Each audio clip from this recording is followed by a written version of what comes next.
এক মেঘলা রোববার দিন আমি, আমার মা, আমার বান্ধবী তিনজন মিলে চলে গেলাম হাওড়ার শালকিয়ার এই বিখ্যাত একটি মন্দির, যেখানে শিব ঠাকুরকে দেখবেন আপনি, একটু পরেই আমরা দেখতে পাবো। আমরা মন্দিরের এই এন্ট্রেন্স দিয়ে ঢুকছি, আমি আমার বান্ধবী খুব খুশি, অনেক দিন বাদে আমরা বেরিয়েছি।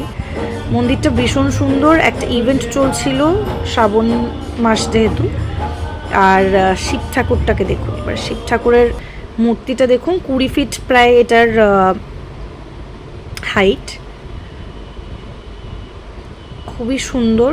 আর প্রচণ্ড ভিড় ছিল যেহেতু গঙ্গার ধারে একটি এরকম জায়গা, আর তাছাড়া শ্রাবণ মাস চলছে। এখানে আপনার এই মন্দিরটার চাতালে আপনি দেখতে পাবেন আরও কিছু মন্দির আছে, যেগুলো ওরা জ্যোতির্লিঙ্গ যেগুলো আছে আমাদের ইন্ডিয়াতে, তো সেই জ্যোতির্লিঙ্গের আদলে তৈরি হয়েছে। আর মন্দিরের ভেতরে বিভিন্ন ঠাকুরের মূর্তি, রাধাকৃষ্ণ আছে, শিব ঠাকুর তো আছেনই, আরও শিব ঠাকুর বিভিন্ন রূপ সেই আদলে বিভিন্ন করা হয়েছে। আর এই শিব ঠাকুরের this idol of this 25th idol যেটা আছে, এটা প্রচণ্ড সুন্দর।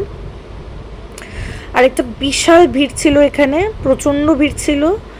আপনার যেহেতু এই ইভেন্টটা চলছিল শ্রাবণ মাসের সোমবার, তার আগের ঠিক রোববার, প্রথম সোমবার তার ঠিক আগের রোববার, তো লাকি। আর এই বিশ্বনাথ, তারপরে কেদারনাথ, মহাকালেশ্বর, বিভিন্ন আপনার মন্দিরের আদলে সিমিলার ওয়েতে, মানে একদম দেখতে আপনার মনে হবে মানে শিব ঠাকুরের আপনি লিঙ্গগুলোও দেখবেন, বা আপনি এই টেম্পলগুলো যেগুলো তৈরি করেছে, মন্দিরগুলো, এগুলো দেখবেন একেবারে এগুলো একরকম আদলে তৈরি করেছে, যেগুলো আসল আছে। নাগেশ্বর, কাশী বিশ্বনাথ, প্রত্যেকটা মন্দির যে কটা করেছে এখানে, ছোট্ট একদম রেপ্লিকা, মিনিয়েচার, কিন্তু এত অপূর্ব তার কাটিং আর সুন্দরভাবে করেছে, দেখলে বুঝতেই পারবেন না যে এগুলো রিয়েল মন্দির আপনি দেখছেন না। যারা ধরুন প্রত্যেকটা জ্যোতির্লিঙ্গ দর্শন করার মতন অবস্থায় আপনি নেই, বা আপনি হেঁটে সেই মন্দিরগুলো, অবশ্যই কেদারনাথ, এগুলো আপনি কোনোদিনই ট্রেক করে উঠতে পারবেন না, আপনি এই আদলে যদি এই মন্দিরগুলো দেখে নেন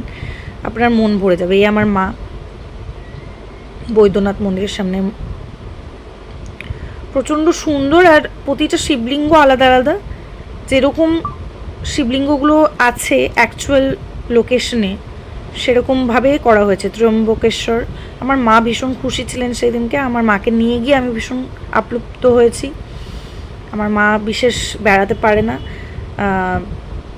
কিছু কিছু জায়গায় যেতে পারে, যেহেতু হাঁটা চলা রেস্ট্রিক্টেড, কিন্তু যথেষ্ট ভালো এই মন্দিরটা আপনার মনে হবে। প্রত্যেকটা মন্দিরের আমি একটা করে ক্লিপিং নিয়েছি, কারণ মনে হচ্ছে কোনো দিন যদি আমিও না যেতে পারি মহাকালেশ্বর, কেদারনাথ, বাবা ডাকলে তো যাওয়া যায়, বাবা না ডাকলে তো আর যাওয়া যায় না।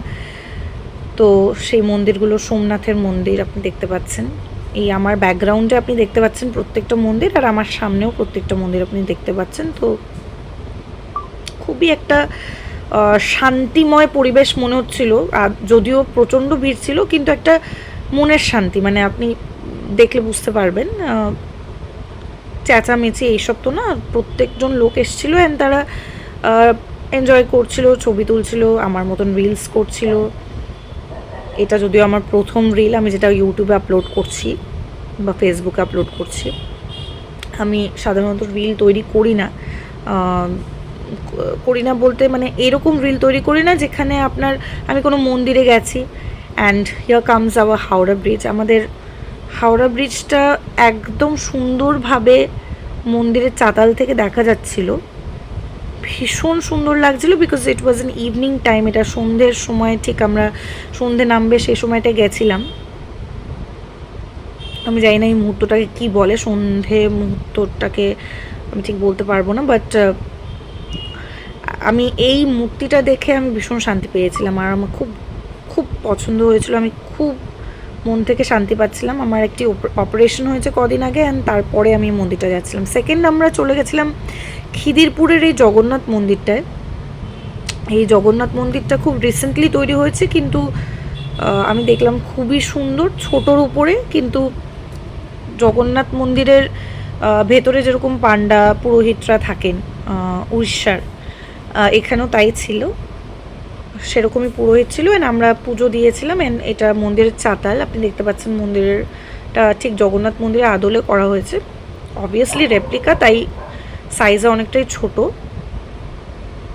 কিন্তু পুরো মন্দিরটা পাথর, সিমেন্ট এইসব দিয়ে করা হয়েছে। যেরকম পাথরের রয়েছে উড়িষ্যাতে, আপনার পুরীতে, সেরকম পাথর দিয়ে করা হয়েছে পুরোটা। আর এখানে মন্দির একটা, তার পাশে একটা ছোট মন্দিরও ছিল যেখানে জগন্নাথ, সুভদ্রা, বলরাম সবাই রয়েছে।